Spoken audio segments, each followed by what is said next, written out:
Lucas capítulo 17, do versículo 1 ao 4, nós lemos assim: E disse aos discípulos: É impossível que não venham escândalos, mas ai daquele por quem vierem. Melhor lhe fora que lhe pusesse ao pescoço uma mó de atáfona e fosse lançado ao mar, do que fazer tropeçar um destes pequenos. Olhai por vós mesmos. E se teu irmão pecar contra ti, repreende-o. E se ele se arrepender, perdoa-lhe.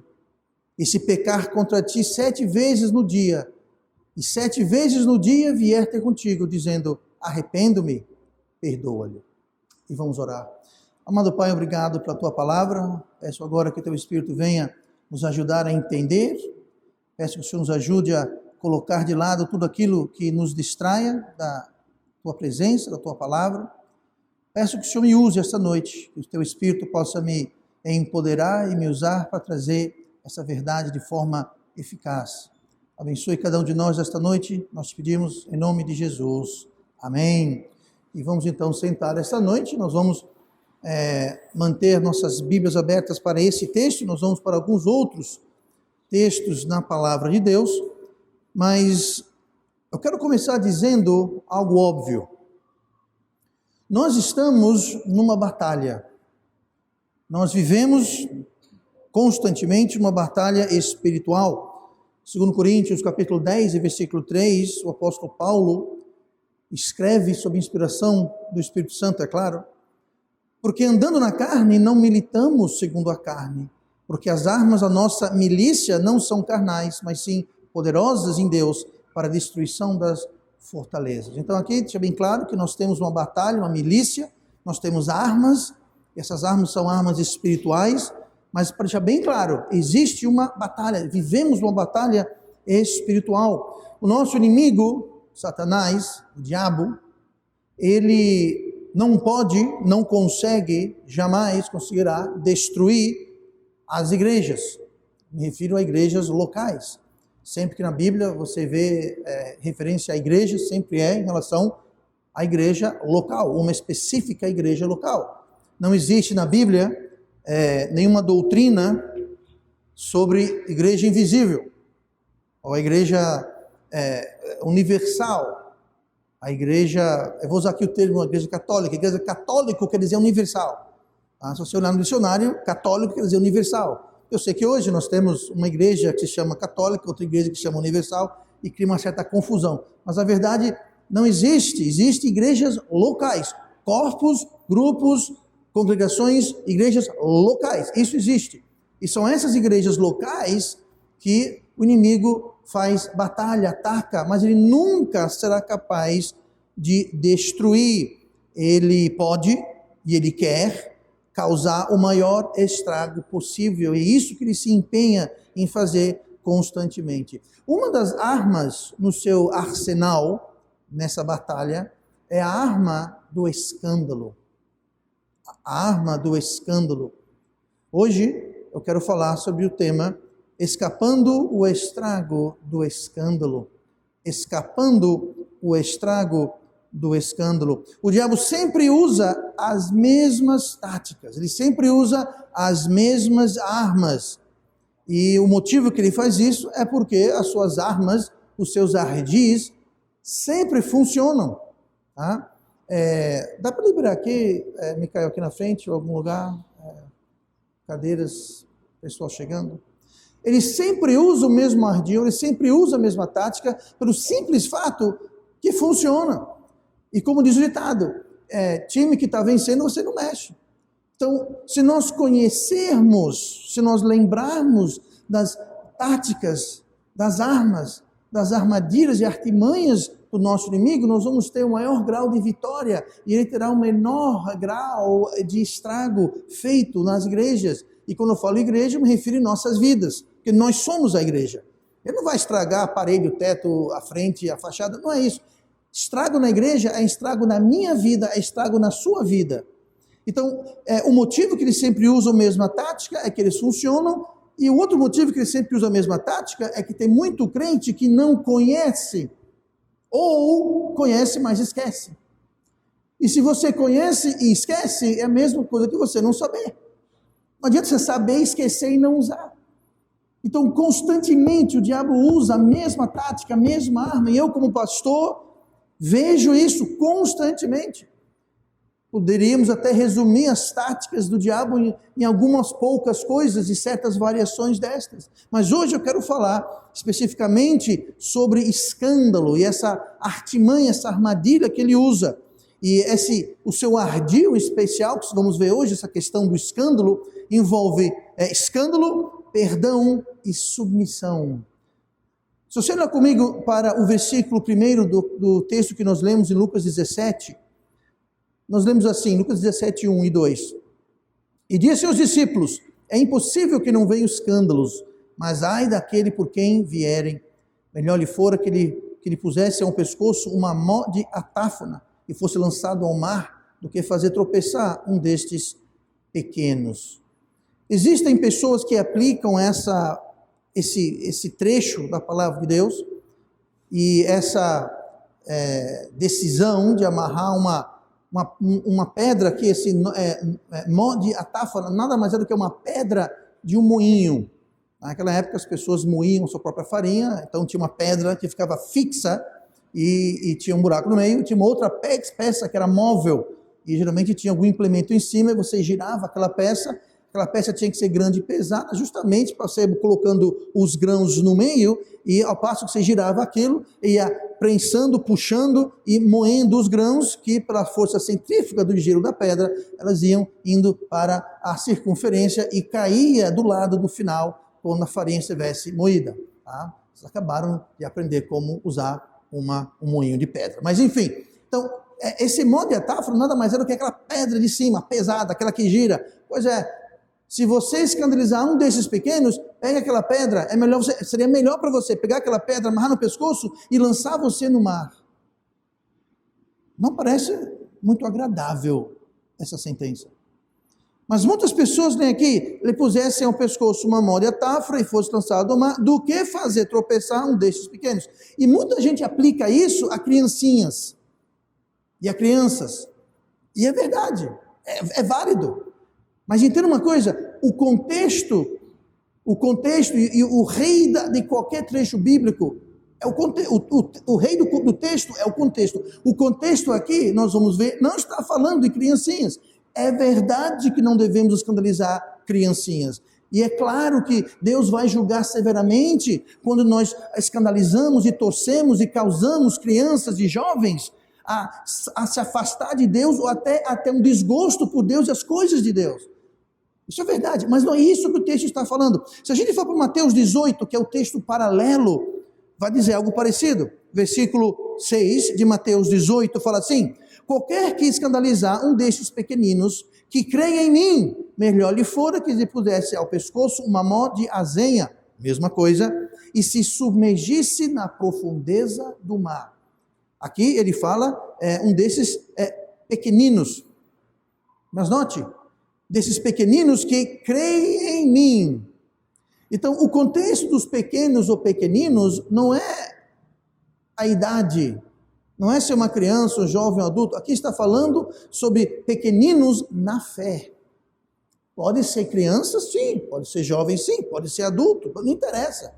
São pessoas que creem. O contexto aqui é a igreja, o contexto aqui é escandalizar um irmão na igreja. Alguém na igreja que é novo na fé. A arma principal do diabo é o escândalo, como estamos vendo. E lá em Mateus 18, a gente lê o 6 e o 7, ai do mundo por causa dos escândalos. Ai do mundo por causa dos escândalos. Essa é uma arma principal. E aqui Deus está dizendo, ai do mundo, coitado do mundo. Por quê? Por causa dos escândalos. Escândalo, o diabo só não usa escândalo dentro da igreja, o diabo usa escândalo no mundo. Ai do mundo por causa dos escândalos, vai ter escândalos, inclusive nós lemos, é impossível que não haja escândalos. Por quê? Porque tem o diabo que usa justamente o escândalo como uma das suas armas principais. Então é impossível que não haja escândalos, vai haver escândalos. Nós não podemos impedir que haja escândalos, mas ele fala, ai daquele pelo qual ou por quem o escândalo vem. Eu não posso fazer nada pelo escândalo que alguém venha causar, mas eu posso fazer algo para eu não ser o causador daquele escândalo. Isso eu posso fazer. Isso eu devo fazer. Então, não seja você e eu culpados de sermos autores, causadores ou proponentes, espalhadores do escândalo. Porque aqui diz, ai daquele homem por quem o escândalo vem. Então não seja eu e você envolvidos em causar ou levar ou dissipar escândalo de qualquer ordem, de qualquer tipo. O alvo do diabo não é o mundo. O alvo principal do diabo é a igreja. Ou melhor, as igrejas. A igreja fala sobre essa igreja. E qualquer outra igreja, real, verdadeira. O mundo não é o alvo principal do diabo, porque a Bíblia fala que o diabo já jaz no maligno. O mundo já está no maligno. O mundo já jaz no maligno. Então o diabo não tem que se preocupar muito com o mundo, porque o mundo já está condenado, o mundo já está no maligno. Ele se preocupa em atacar, causar escândalo dentro das igrejas. E nós estamos dentro das igrejas. Em especial, não só é a igreja local que Satanás especializa em atacar. Dentro da igreja local, ele se especializa em atacar os pequenos, os pequeninos, aqueles que creem, os novos na fé. As pessoas que foram salvas recentemente ou pessoas que são imaturas, pessoas que são bebês na fé. Por quê, pastor? Porque as pessoas imaturas, os bebês na fé, são mais fáceis de serem vencidos e são mais fáceis de serem usados. Usados para quê, pastor? Para levar e causar o escândalo. É muito mais fácil o escândalo vir por alguém imaturo, alguém que não conhece a palavra, alguém que é imaturo espiritual, do que alguém que é maduro. Ser um bebê na fé, ser alguém imaturo na fé, não tem nada a ver com idade, não tem nada a ver em quantos anos você tem de ser salvo. Você pode ter sido salvo ontem, você pode ter sido salvo 30 anos atrás. Para quem não sabe, em julho eu vou completar 30 anos de salvo, amém? Pois é. Eu vou usar de agora em diante a minha idade espiritual. Pastor, quantos anos? 30. Tá? Lá para cá é o que conta, o resto é história. Mas vamos deixar isso quieto. Anyway, Satanás vai atacar primeiramente as igrejas, e dentro das igrejas ele vai atacar primeiramente os bebês, os imaturos. Aquelas pessoas espiritualmente imaturas são os alvos fáceis, porque são fáceis de vencer e fáceis de usar. Ser uma criança, um bebê, um neném espiritual, não tem nada a ver com tempo de serviço, tempo de igreja, tempo de crente. Eu conheço pessoas que foram salvas há pouco tempo, mas demonstram uma maturidade e um crescimento espiritual além dos seus anos de salvos. Eu também conheço outras pessoas que estão na igreja há anos, 10 anos, 15 anos, e no entanto são imaturas até hoje. Então entenda, ser maturo ou imaturo espiritual não tem nada a ver com tempo de serviço ou tempo de crente. Ou idade. Porque o fulano é mais velho, o fulano é mais novo. Não tem nada, uma coisa não tem nada a ver com a outra. A nossa maturidade espiritual vai ser determinada pelo como nós caminhamos e andamos e crescemos junto a Deus, em obediência. Não interessa quantos anos. De modo algum, não tem nada a ver. Então não cause escândalo, não se envolva com escândalo, não perpetue o escândalo, para que possamos escapar os estragos do escândalo. Nós precisamos então saber que o escândalo existe e que o escândalo é uma das armas principais que o inimigo usa. Olhem comigo para Lucas 17, nós lemos agora há pouco, nós lemos Lucas 17, 1 a 4. Olhem comigo no versículo 3 e 4, continuando na sequência. Olhai por vós mesmos, aqui, olha o aviso, olhai por vós mesmos.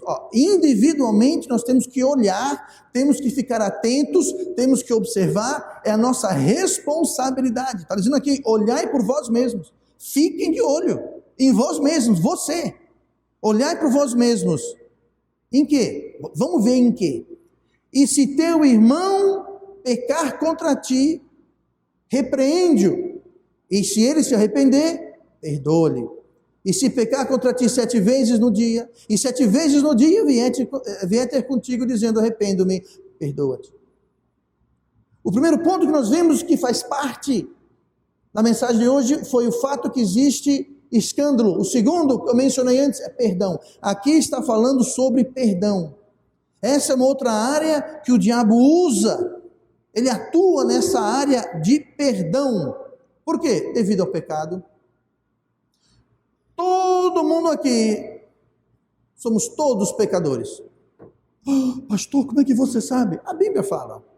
Porque todos pecaram e destituídos estão da glória de Deus. Eu não preciso ter uma bola de cristal, ninguém precisa me contar nada para saber que cada um de vocês e eu, nós, todos somos pecadores. E quem é pecador porque faz o quê? Peca. Pastor, o senhor peca. Eu pequei uma vez no ano passado, mas foi só uma vez. Olha que mentira. Olha que conversa maluca. Gente, pecadores pecam. E o diabo atua nessa área do perdão, por quê? Porque pecadores pecam, vão pecar e vão criar ofensas, vão criar escândalos. A palavra escândalo na Bíblia, ela significa armadilha. E aqui nós estamos vendo o quê? Olhar para vós mesmos, se o teu irmão pecar contra ti, repreende-o e perdoa. Então note que ele está falando sobre perdão, sobre pecado. Aonde? No mundo? Não, na igreja, gente, na igreja. Eu não quero dizer na igreja no domingo à noite, na quarta à noite, entre o início e o final do culto. Não. Inclui também, mas é qualquer hora, qualquer momento, em qualquer coisa. Nós somos todos uns bandos de pecadores, todos nós. Pela graça de Deus, eu não sei quando você, eu sei de mim, eu sou salvo. Dia 21 de julho de 1991, eu recebi Jesus como meu Salvador, e eu fui salvo, e você é salvo eternamente. Você fez isso, você também é salvo. Mas eu e você que é salvo, nós não deixamos de ser pecadores. Por isso que o diabo usa a questão do pecado e do perdão para trazer escândalo e confusão. Existem vários tipos de perdão na Bíblia.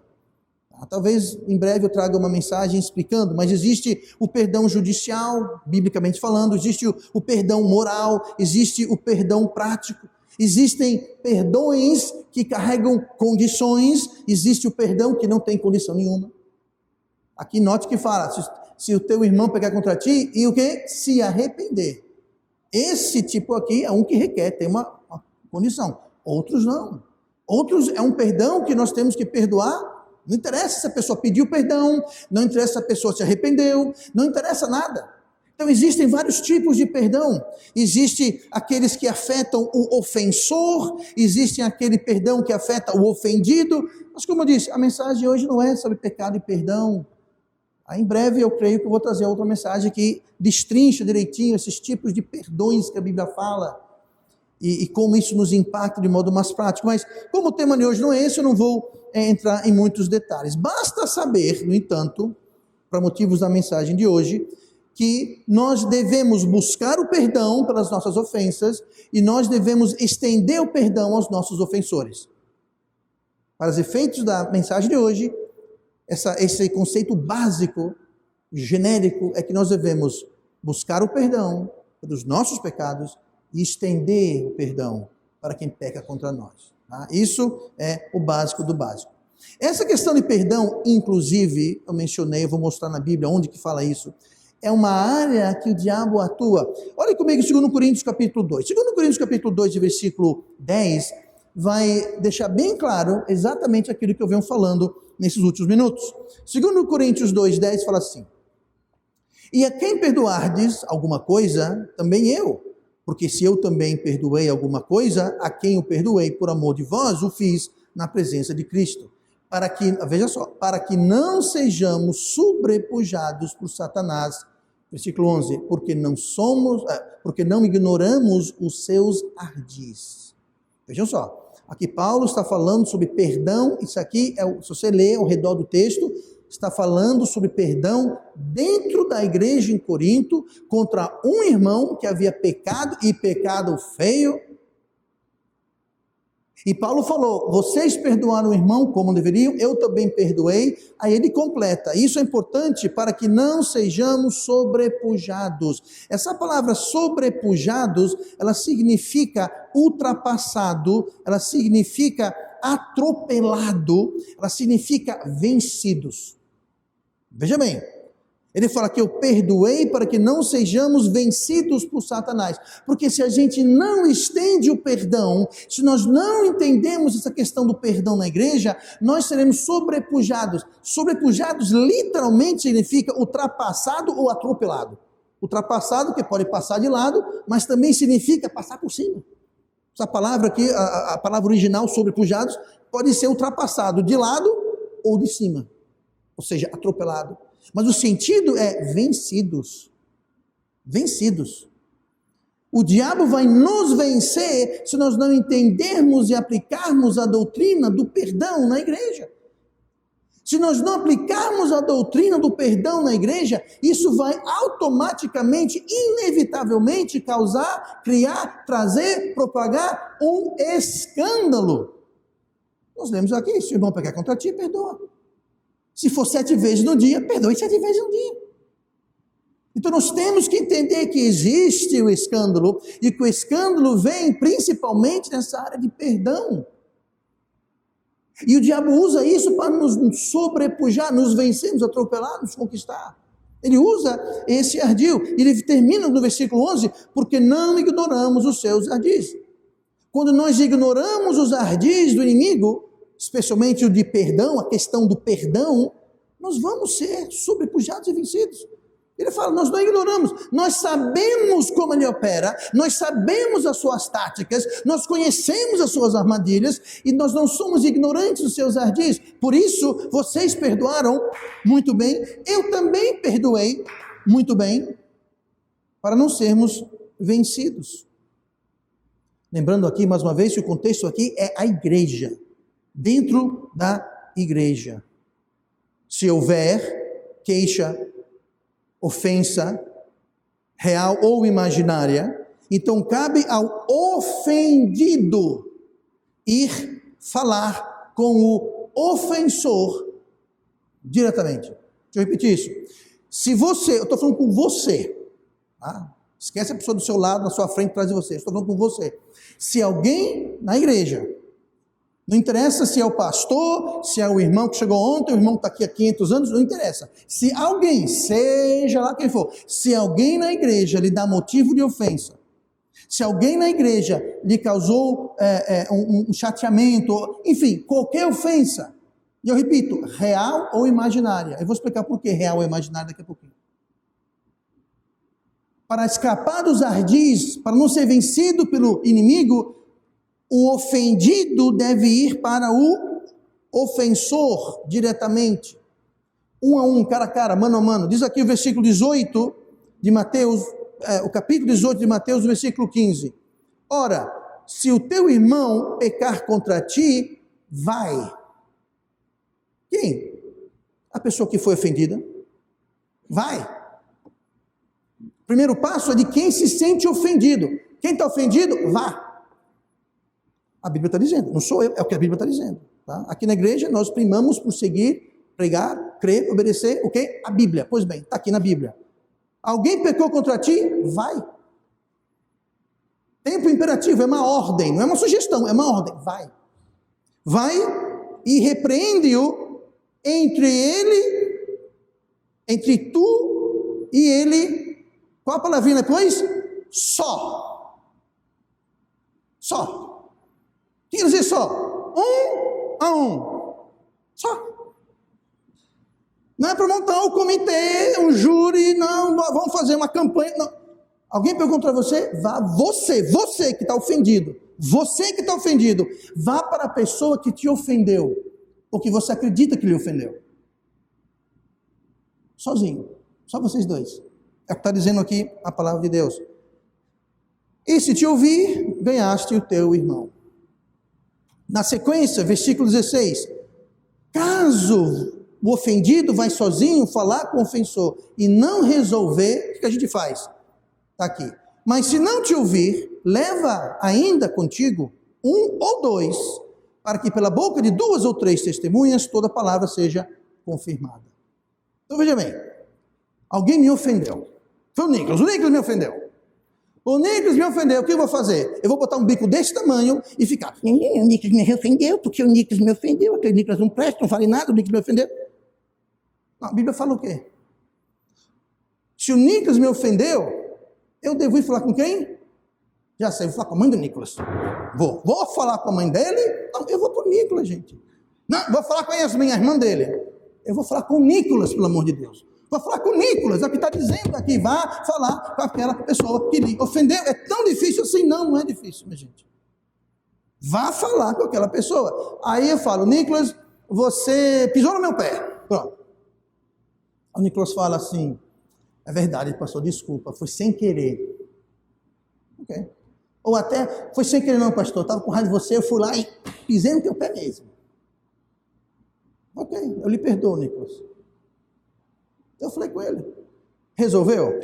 Está tudo certo? Ou o Nicolas fala, pastor, eu pisei no seu pé. Quando eu pisei no seu pé? Não, foi semana passada.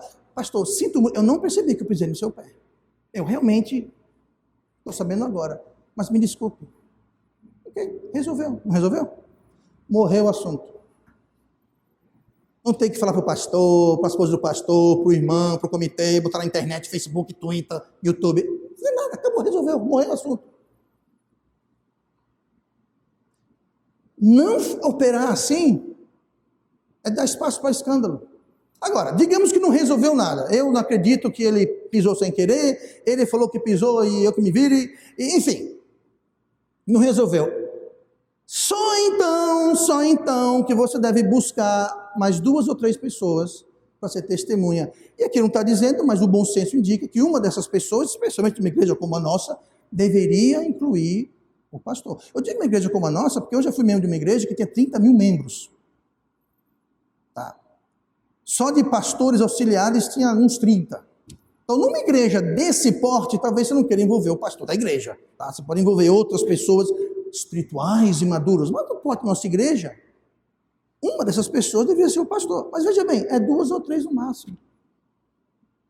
Aí vai lá, né? Se não te ouve, leva ainda contigo 1 ou 2, para que pela boca de 2 ou 3 testemunhas toda a palavra seja confirmada. Se não houver, mesmo assim, mesmo depois de levar 2 ou 3 pessoas e não resolver nada, não houver reconhecimento do erro, explicação, providências, oportunidade para ambas as partes resolverem, talvez foi um mal entendido. Enfim, se não houver, então e só então, outras pessoas devem se envolver. Isso é muito importante, gente, seguir esse modelo bíblico, porque às vezes os supostos culpados não sabem da ofensa. Nicolas, você pisou no meu pé. Eu pisei, pastor, eu estou sabendo agora. Me perdoe, eu não sabia. Eu vou esperar ele vir pedir perdão. Ele nem sabe que pisou no meu pé. Aí vou esperar ele pedir. E se ele não souber? Como é que ele vai pedir perdão por uma coisa que ele não está sabendo? Então muitas vezes ele não sabe. Salmos 19, versículo 12. Purifica-me tu dos que me são ocultos. Aqui fala sobre pecado. Fala sobre pecados ocultos. Pecados ocultos são pecados que nós cometemos e a gente não sabe. Nós não temos consciência. Não é o pecado oculto no sentido que eu pequei escondido. Não. Esse pecado oculto, se você ler o Salmo 19, versículo 10 e diante, ali está falando sobre pecados ocultos, deixa bem claro que são pecados de qual nós não temos consciência. Eu não sabia que eu pequei. Tudo bem, eu posso até ter pecado, mas eu não sabia. Eu não sabia que isso que eu fiz, que isso teve esse impacto, eu não sabia. São pecados ocultos. Gente, talvez a pessoa com que você está chateada nem sabe que fez algo contra ti. E nunca vai saber se a pessoa ofendida for lá e repreender, tratar a um com aquela pessoa. Então quando você fala, eu não vou falar com o Nicolas, é ele que vem pedir perdão para mim.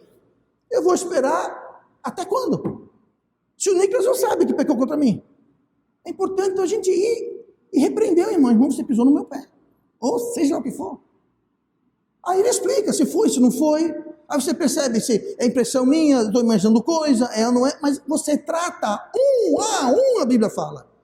Só depois você envolve outras pessoas, em última instância, leva até perante a igreja. Se chegar a esse nível, aí você tem que abrir para as pessoas envolvidas na igreja.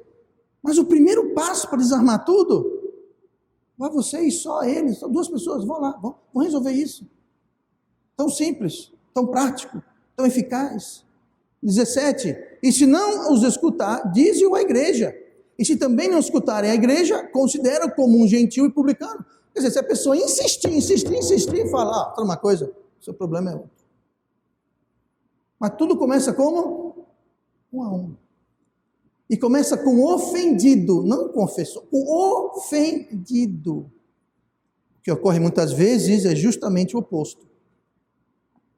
Muitas vezes, quando existe isso, as pessoas vão para as outras pessoas, que não tem nada a ver com a história, mas não vão para a pessoa que os ofendeu. E o suposto ofensor, muitas vezes, é o último a ficar sabendo da ofensa. Ou às vezes nunca ficar sabendo da ofensa. Por quê? Porque o ofendido não foi para ele. Foi para outras pessoas, talvez um bocado de gente, mas não foi para ele. Essa não é a ordem bíblica, essa não é o modelo bíblico. E quando nós saímos do modelo bíblico, nós somos sobrepujados, ultrapassados, atropelados e vencidos por Satanás, porque ele não perde oportunidade ou brecha para causar escândalo, para causar confusão e desarmonia na igreja. Que é o que sempre ocorre quando nós ignoramos a palavra e os métodos de Deus. O ofensor, suposto ou real, o ofensor precisa saber da ofensa que ele cometeu e ser confrontado com a ofensa que ele cometeu. Inclusive, é um preceito normal, legal, do direito. Eu vou invocar aqui a minha assistente de assuntos legais, a irmã Manuela. É um preceito do direito que você saiba quem lhe acusa e que você saiba do que você é acusado. Não existe um processo legal sem que tenha alguém que lhe acusa. Você foi acusado de fazer isso. Quem? É sigilo. Não existe. É um preceito legal saber quem está lhe acusando. E dois, você vai ser julgado por um crime. Que crime? Também não posso falar. Não existe isso, gente. Quem foge do modelo bíblico está fazendo essa injustiça. Está privando o ofensor de encarar o seu acusador. Está privando o ofensor de saber qual é o seu crime. É um absurdo, humanamente falando. Humanamente falando, isso é ilegal, é um absurdo. E quanto mais dentro do corpo de Cristo, ferindo a própria palavra de Deus. Quantas vezes, pastor, eu preciso perdoar? Aqui fala, Mateus 18, 21. Veja bem, isso aqui é um trecho famoso, mas ele vai além, está em Mateus 18, 21. É um pouquinho além do que nós estamos lendo, mas você vai entender do que estou falando aqui, quando eu ler aqui. Versículo 21 de Mateus 18. Então Pedro, aproximando-se, disse, Senhor, até quantas vezes pecará meu irmão contra mim e eu lhe perdoarei? Até 7? Ele achou que estava abafando. Alguns versículos atrás, Jesus falou o quê? Se ele pecar 7 vezes, você perdoa 7 vezes. Então Pedro falou, então se eu perdoar 7 vezes, está bom? Cristo falou, não está bom coisa nenhuma. Continuando. Jesus lhe disse, não, te digo que até 7, mas até 70 vezes 7. Antes de você fazer o cálculo, não é para você contar quantas vezes. 70 vezes 7 quer dizer quantas vezes forem necessárias. 7, 70, 7 milhões, 7 bilhões, não interessa. Você perdoa sempre, você sempre estenderá o perdão ao seu irmão. Porque senão, como o apóstolo Paulo falou, você vai abrir brecha para escândalo. Você estará ignorando os seus ardis e você, junto com outras pessoas na igreja, será sobrepujado, ultrapassado, atropelado e vencido por Satanás. Só isso, mais nada. Então nós vemos que existe o escândalo, existe o perdão, ou a falta dele, ou o procedimento errado de tratar o perdão e o pecado quando a ofensa vem. Aí tem outra questão da obediência. Para evitar o escândalo e escapar do seu estrago, Nós precisamos perdoar, precisamos buscar perdão quantas vezes forem necessárias, mas nós precisamos também exercer obediência. Obediência. Olha o versículo 3 de Lucas 17. Nós estamos lendo Lucas 17 na sequência, que foi o texto de hoje. Olhai por vós mesmos, e se teu irmão pecar contra ti, repreende-o, e se ele se arrepender, perdoa-lhe. Não existe doutrina, mandamento, preceito bíblico que tenha qualquer eficácia sem que haja nossa obediência em relação a ele. Você pode conhecer todas as doutrinas da Bíblia, você pode conhecer todos os preceitos da Bíblia, você pode conhecer a Bíblia de frente para trás, mas se você não aplicar ou se você não obedecer. Se você não obedecer, eles não servem de absolutamente nada. Nada. As doutrinas de Deus são maravilhosas, mas se a gente não obedecer, elas são totalmente inúteis. Elas só funcionam quando a gente obedece, quando a gente segue, quando a gente aplica. E Deus aqui está alertando, eu já expliquei, olhai por vós mesmos. Se negligenciarmos o modelo bíblico, o aviso foi dado. Lucas 17, versículo 1, e disse aos seus discípulos, é impossível que não venham escândalos, mas ai daqueles por quem vierem, melhor lhe fora que eles pusessem no pescoço uma mó de atáfona, e fosse lançado no mar, do que fazer tropeçar um desses pequeninos. Olhai por vós mesmos.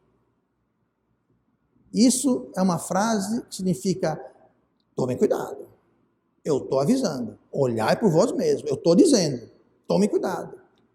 Mateus 18, versículo 7, porque é mista que vem os escândalos, mas ai daquele homem por quem os escândalos vierem. É outro alerta, escândalo vai ter, agora ai de quem causar, trazer, propagar, ser a fonte do escândalo. E o escândalo tem fonte quando nós não seguimos a palavra de Deus. Quando nós desobedecemos ou achamos que sabemos melhor. Eu sei, pastor, eu tenho um jeito melhor de tratar desse assunto, eu vou fazer do meu jeito. Pode fazer. Mas você estará causando escândalo. Você vai causar escândalo. E aqui fala que é melhor que você fosse jogado no mar com uma pedra amarrada no pescoço. Pastor, como você usa? Não sou eu, é Deus que está dizendo. Então a coisa é séria. O meu jeito não é melhor. Por isso que eu sempre digo, vou dizer, aqui na igreja, quem manda não é o que eu acho, o que eu penso. Aqui a autoridade é a palavra de Deus. Eu não concordo, pastor, não concorda? Vamos para a Bíblia. Vamos para a Bíblia, mostra a Bíblia como o seu jeito é mais certo que o da Bíblia. Obediência. Não adianta ter a palavra de Deus, não adianta ter as doutrinas de Deus, se nós vamos fazer o que nós bem quer. Nós temos que fazer o que Deus quer, do jeito de Deus. E quando não, nós abrimos porta para escândalo. E ai daquele que traz o escândalo. Deus está dizendo, olhar por vós mesmos. Eu estou avisando. Depois não reclame.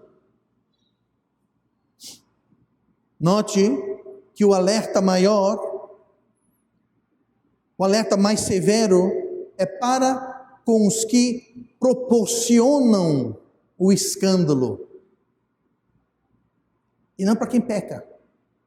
Não quem pecou contra. Ou seja, quem não segue o modelo bíblico que nós vimos, é esse que vai incorrer as consequências maiores. O ônus, a responsabilidade sobre o ofendido, é sobre o ofendido e não sobre o ofensor. O ônus é sobre quem é ofendido e não quem ofende. Por isso que fala, alguém pecou contra você? Você acha alguém pecou? Você sabe alguém pecou? Está ofendido? Vá falar com a pessoa. Você e ele, só. E resolva. Muitas vezes é mal entendido, gente. A pessoa não está sabendo de nada. Mas em vez de perdoar, a pessoa não vai tratar com a pessoa, e aquilo fica remoendo, comendo, mastigando o coração, tirando o juízo, às vezes durante anos. Um pouco de fermento levando o quê? Toda a massa. E aquilo passa anos e anos, por quê? Porque foi uma ofensa que nunca foi tratada. E não foi tratada porque a pessoa não foi tratar com o ofensor. E talvez nunca houve ofensa, coisa nenhuma. Gente, isso é um prato cheio para Satanás. Isso é um prato cheio. Ele pega isso e faz um carnaval que você não imagina. Como é que a gente desarma ele? Siga a Bíblia. Alguém lhe ofendeu? Vai falar com a pessoa. Só você e ele. Não vou ver mais ninguém. Você e ele. Falou, resolveu. Eu não vou falar. Quem não fala, irmão? Vai causar escândalo. Vai impactar a sua vida. Vai ficar aquilo remoendo no seu coração. Às vezes, por nada. Mas vai causar dano. O ofensor deve ser confrontado e comunicado pelo ofendido. Mateus 18,15. Se o teu irmão pecar contra ti, vai e repreende-te entre tu e ele só. Muito simples. Para resolver o problema, a maior responsabilidade está no colo de quem foi ofendido e não quem ofendeu. Ah, pastor, mas não fui eu que pequei. Não interessa. Não agir assim é imaturidade espiritual. É infantilidade espiritual. Até entendível e aceitável em alguém que foi salvo semana passada. Alguém que é imaturo na fé. Aliás, isso caracteriza quem é e quem não é imaturo na fé. A pessoa madura na fé vai e fala: fulano, você me ofendeu, eu acho que você me ofendeu, me sinto ofendido. Vamos tratar. Ah, e se a pessoa não quiser me ouvir? Ah, você chama outra pessoa. Ele fala 2 ou 3. E se ele não ouvir? Ah, aí pronto, se for o caso, envolva a igreja inteira, se necessário. E se mesmo assim não ouvir? Trata como publicano. Por quê? Porque a pessoa não quer resolver nada. Está vendo, obviamente, que ela só quer causar confusão. Aí, o ofendido tem toda a razão. Mas se o ofendido não for com aquela pessoa e não tratar, então a culpa é do ofendido, não do ofensor. Digo isso porque o diabo ele quer atacar a igreja, o diabo quer atacar a igreja usando as pessoas imaturas. Paulo falou, nós não somos ignorantes dos seus ardis. Não seja ignorante, não fique sem saber as artimanhas e armadilhas. Não vamos cair nas armadilhas e nos ardis do diabo. Não sejamos o motivo de escândalo na igreja ou no lar. No lar é a mesma coisa. Esposo, esposa, está chateado com sua esposa, seu esposo? A esposa queimou o feijão, o marido não trouxe bombons e flores para você há 15 anos? Com quem eu falo? Fale com ele. Fale com ela. Não, vou falar com a vizinha, as irmãs da igreja, vou botar na internet, vou falar com meio mundo de gente. Faça isso. Você está abrindo área, brecha para o diabo atacar. O diabo quer atacar a igreja, quer, mas ele também quer atacar a sua família. No trabalho, na faculdade, na escola, com o vizinho. Gente, isso aqui aplica-se não é só para a igreja, não. Aqui, a aplicação desse texto bíblico é para a igreja, mas esse princípio você aplica em qualquer área da sua vida. Eu vou contar uma história aqui e vou encerrar. Eu ouvi essa história como sendo verdadeira. Se ela é ou não, eu não sei. Eu ouvi como sendo verdadeira. Talvez você também já ouviu. Um homem tinha um filho, o filho estudava medicina na faculdade e o pai prometeu para ele que compraria um carro zero se ele passasse, quando ele se formasse ou passasse no vestibular, passasse no vestibular, é porque tem vestibular, passasse no vestibular para medicina, o pai dele ia comprar um carro para ele. Eita, paizão bom. O jovem ralou, estudou, passou. Opa, passei em medicina, vou ganhar o quê? Vou ganhar um carro.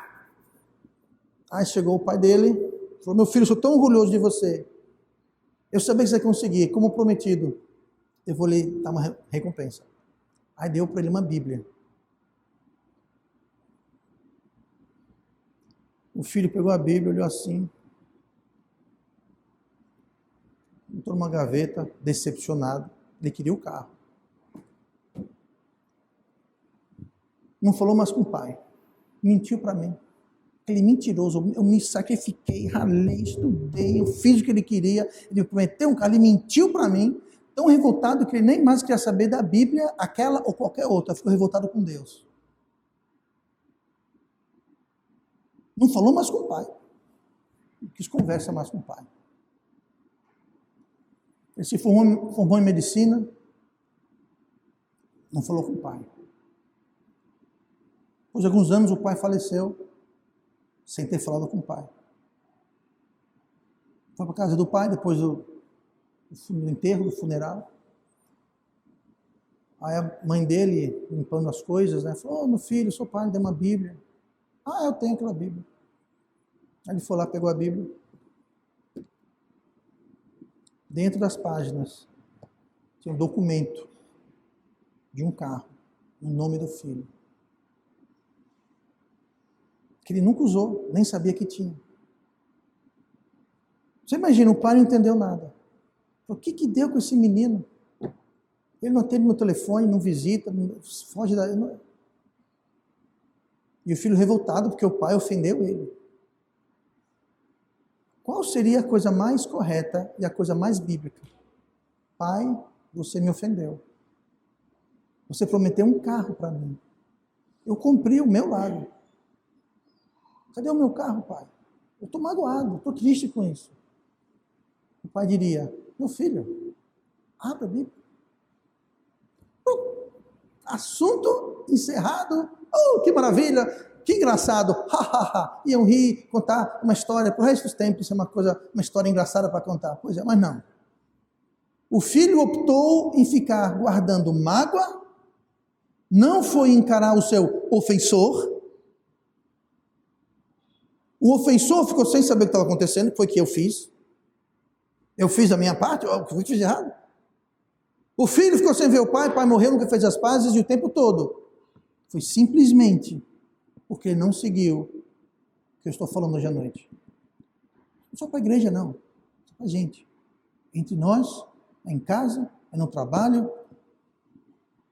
Alguém lhe ofendeu? Não guarde mágoa. Não fique fermentando aquilo no seu coração. Vai e converse com a pessoa. "Ah, eu não consigo." "Posso todas as coisas naquele que me fortalece." Isso ainda está na Bíblia. Posso todas as coisas. O mínimo é falar com alguém que supostamente te ofendeu. Fale. Fique remoendo. Aquilo vai te comer por dentro. E vai ser usado pelo diabo para trazer escândalo e fazer estrago do qual ninguém escapa. E vamos orar. Pai amado, obrigado.